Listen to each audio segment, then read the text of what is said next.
Ayan mga ka-anythings, no? May topic tayo about sa line poundage.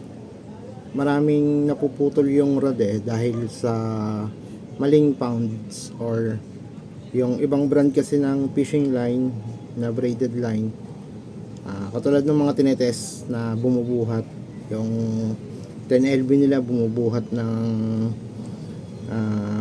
7 liters, 10 liters o ilang bote yung nilalagay nila. So hindi po yun yung basehan. Pinakamahalagang basehan po rito is yung breaking point. Yan, yung breaking point. Kasi ito naka 4 LB ako sa UL, tapos naka 15 LB ako dito sa medium. Yan. So sundin natin yung poundage nung rod na nakalagay ito 2 to 6 LB lang siya yung nakalagay na line dito. So yung ibang line kasi hindi naman sila tested. So yung mga tested na line karamihan branded. So merong mga budget mill din na tested na yung poundage na tawag dito, subok na din. So di na lang tayo magbabanggit ng mga brand kasi medyo bawal.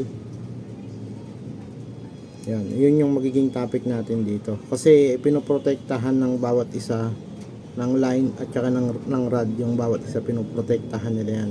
So pagka overpower yung line mo dun sa rod, pwedeng posibleng yung rod maputol kasi hindi na siya match dun sa capacity.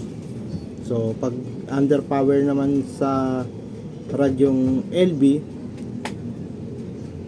ganun din naman, mapuputol lang yung line pero yung rod hindi. So same time, mas maganda sundin natin kung ano yung LB, tapos wag tayong maniwala sa mga bumubuhat ng bote, ng mineral, bumubuhat ng kung ano-ano, na wag po tayong maniwala ron.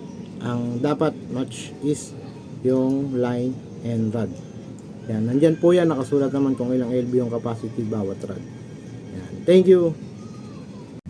Ayan mga ka-anything, so ito yung dalawang klase na metal jig na gamit natin, micro jig.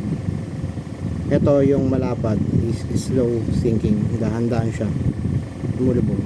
So maganda gamitin ito sa mga kalmadong tubig, tubig ng dagat na kalmado, kasi mabagal siya bumagsak. Di siya magandang gamitin pag malakas yung hangin, nababawasan yung drawing distance nito kasi malapad. Tapos ito yung isang gamit natin na pag malakas yung hangin, yung fast sinking. Basta yan makita mo yung makipot na kala mo stick, fast sinking yan, mabilis yan lumubog.